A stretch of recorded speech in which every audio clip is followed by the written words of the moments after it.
સવારે 6 થી 8ની વચ્ચે જમીન પર આસન ફેલાવીને અને પૂર્વ કે ઉત્તર દિશા તરફ મુખ રાખીને બેસીને પૂજા કરવી જોઈએ.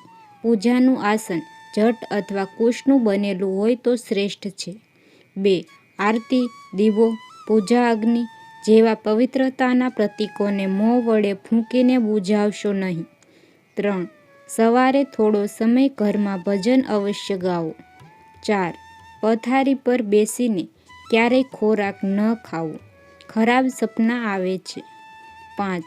રોટલી બનાવ્યા પછી તરત જ ગરમ તવા અને ચૂલાને સાફ કરશો નહીં. થોડું ઠંડુ થાય પછી જ તેને સાફ કરો.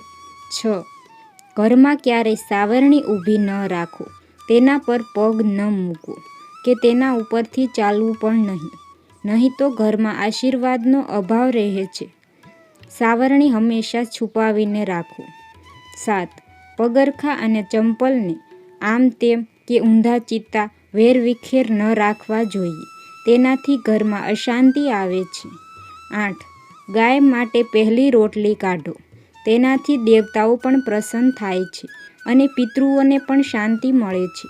પૂજા રૂમમાં હંમેશા પાણીથી ભરેલો કળશ રાખો. જો શક્ય હોય ત્યાં સુધી ઈશાન ખૂણાના ભાગમાં રાખો. 9. ઘરમાં ક્યારેય ઝાડાને દેખાવા ન દો. નહીં તો ઝાડા નસીબ અને કર્મ પર પડવા લાગે છે અને બાધા સર્જે છે. 10. જ્યારે પણ મંદિર જાઓ ત્યારે ખાલી હાથ ન જાઓ અને જ્યારે પણ તમે ઘરે આવો ત્યારે ખાલી હાથ પાછા ન ફરો. પછી ભલે તમે છોડના ફૂલો જ લાવો. 11. ધૂપ, અગરબત્તી અને હવનકુંડની સામગ્રી દક્ષિણ પૂર્વમાં એટલે કે મંદિરના અગ્નિ ખૂણામાં રાખો. 12. ભૂલથી પણ ગેસની પાસે પાણી ન રાખો. નહીં તો પતિ પત્ની વચ્ચે મતભેદ થશે અને શાંતિ નહીં રહે. 13. ઘરના મુખ્ય પ્રવેશદ્વારની જમણી બાજુએ સ્વસ્તિક દોરો. 14. અઠવાડિયામાં એકવાર દરિયાઈ મીઠું અથવા સિંધવ મીઠાથી ઘરમાં પોતું કરો. તેનાથી નકારાત્મક ઉર્જા દૂર થાય છે. 15. ભૂલથી પણ ઘરમાં છુપાવેલો લોટ ન રાખવો. નહીં તો ઘરમાં ભૂત વાસ કરશે. ઘરમાં શાંતિ નહીં રહે. 16.